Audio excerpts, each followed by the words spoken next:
So, I ended my last video on Mormonism with the idea of white pharaohs in Egypt, which is not an idea, it's true. The family of Tutankhamun appear to be most closely related to Western Europeans. So, let me go forward with this. Many people might think that that's crazy. Now, or at least, how does this correlate to the Book of Mormon?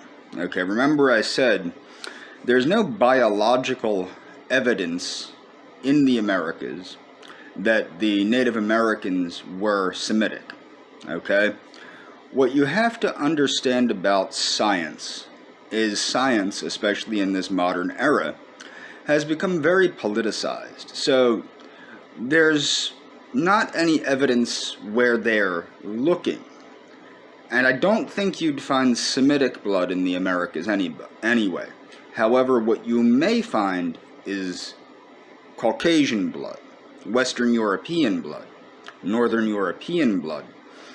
And another thing is, well, first we have to talk about certain groups of people, like the Chachapoya, who, as I said in a previous video, I would not be surprised to find out that the Chachapoya were simply Australoid people that were light-skinned, which was what we found out about the Ainu of Okinawa and Japan. And, okay, so we found that out. Okay, I would not be surprised to find that out, that the Chachapoya are not Caucasoid, okay, but rather Australoid.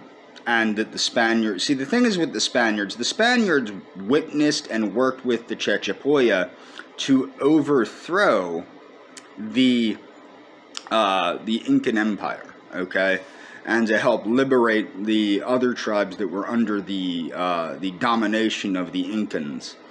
But what you also have to understand in Mesoamerica, you have a long-standing Mesoamerica and Andean America, as you have a long-standing history of white gods. Whether we're talking about Viracocha or Quetzalcoatl, you have a long-standing tradition of white-skinned, blonde-haired, or red-haired gods. That's true.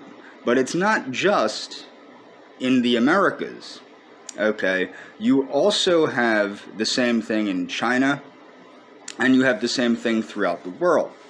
Now, people might go, oh, well, you're just a we was guy. I'm the least we was of the we wases, okay? I'm not anything like that. I'm a firm believer in science and a firm believer in evolution.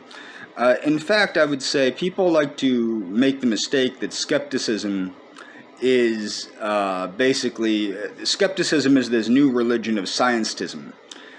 For example, the fact that I'm a global warming skeptic, which I'm not a skeptic of anything tangible, I'm a skeptic of nonsense because of the politicized nature of science. We are living in an age of Lysenkoism, is what we're living in.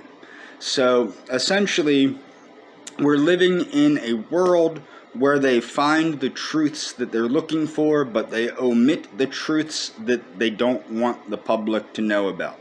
So they don't want the public to know about the whites in East Asia. They don't want, for example, the Kalash people of Pakistan, and also the whites that they found in China.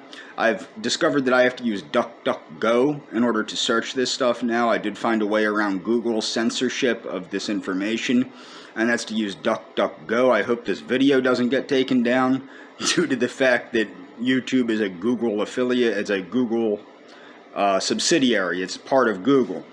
But I also want to get into the out of Africa theory. Now, what is the out of Africa theory? The out of Africa theory is that Homo sapiens, as we are, evolved in Africa and then radiated out of Africa, and that's where everybody comes from, magically.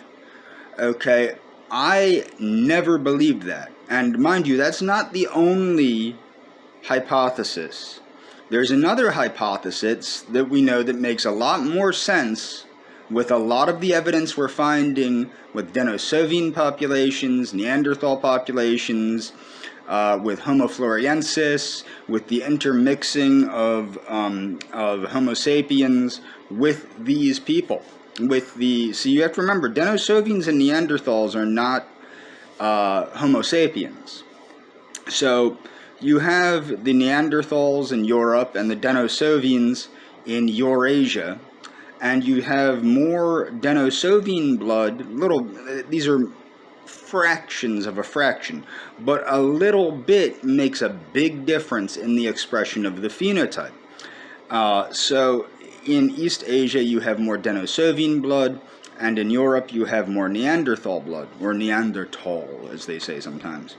The fact of the matter is, the hypothesis known as multi-regional human evolution, which is what I have always believed, because it just makes sense.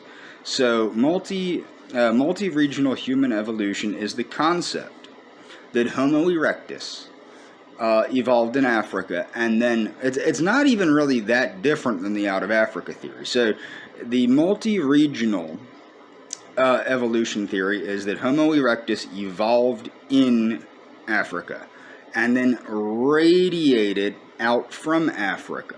Now, and then evolved to suit it's evolved into the various Homo sapiens to suit the environmental stressors of the time.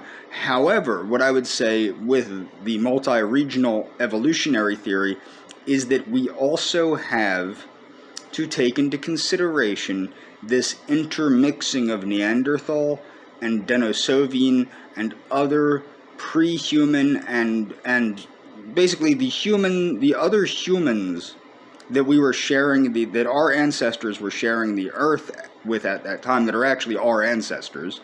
If you're European or Asian, they're your ancestors, the Denisovans and the Neanderthals. Mixed with the Homo erectus, creating these distinct groups. Then you have, after multi-regional evolution, you have more mixing of these new Homo sapien groups to create other groups. So it's very interesting.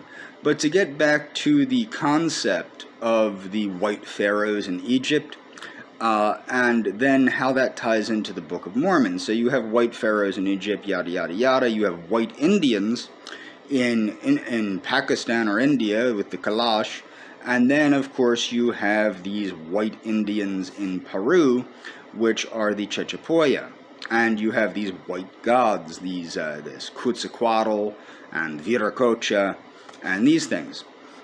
So what you have is another thing that people try not to understand. This is the thing. Science has become very politicized. Okay, so what are the Solutreans? Oh, the Solutreans were Western and Northern Europeans that migrated prior to the Mongoloid people to the New World. So prior to Mongoloid people being in the New World, Caucasoid people were in the New World. My original belief when I started researching this stuff when I was a child, I think I started getting real into this when I was about 8 or 9. I started reading a lot of books on, world cultures and blah, blah, blah. My original theory, which in my late teenage years I grew out of and accepted the theory I have now, my original theory was that there was a very highly advanced Caucasoid group of people. Probably, this is 10-year-old James talking here, probably out of Sumeria, or what is now like Iran, Iraq, the Mediterranean region, that broke apart, similar to, but not the same, as Atlantis. And that's where all these things happened. There was this great, highly evolved civilization that fell apart, and that's where you get all these people like the Tuatha De Danann in Ireland, and Quetzalcoatl and Viracocha and all these things. That's what my original theory was when I was like 10 years old. That theory, of course, mellowed out the more I learned about science, the more I learned about the human evolution and things of that nature, and the more that was discovered. Because you have to understand, when I was 10 years old, you weren't reading about Neanderthals intermixing with Europeans, and you weren't reading about Denisovians mixing with Eurasians, because nobody knew about these things, and you certainly weren't reading about Homo floresiensis, who, as we know of yet, because I don't believe we've gotten any DNA out of any Homo floresiensis bones, but as of yet, we don't even know if Homo floresiensis intermixed with any Melanesians or things of that nature, because we can't get DNA from the bones because of the nature of the environment where the bones were found in Indonesia. So, long story short, what I'm explaining here is how does this correlate to the Book of Mormon's claims? Well, the Book of Mormon's claims are that the Amerindians in Mesoamerica were descendants of Semites, of Egyptians and Israelites and what have you. I don't believe that to be necessarily the truth, but what I do believe you have is you have a culture that was heavily influenced by these other cultures, to the point possibly where they enshrined them as deities. Okay? That's what my assumption is. But again, you can't prove any of this, because again, what you have to remember is scientists are highly political.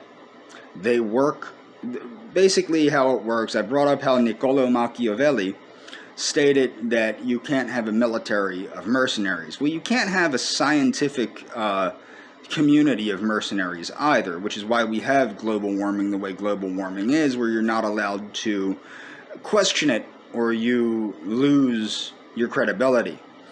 Do not think that the same thing is not true for anyone that comes up with an alternative view backed by facts regarding human evolution.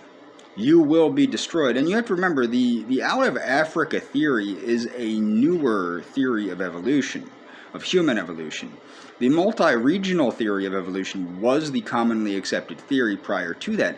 And as I stated, if you really know about these modern discoveries of how humans evolved into different types of human, you will hopefully come to the conclusion that the multi-regional theory of human evolution makes the most sense. And that's really all I'm going to put into this video. And that's it for this video.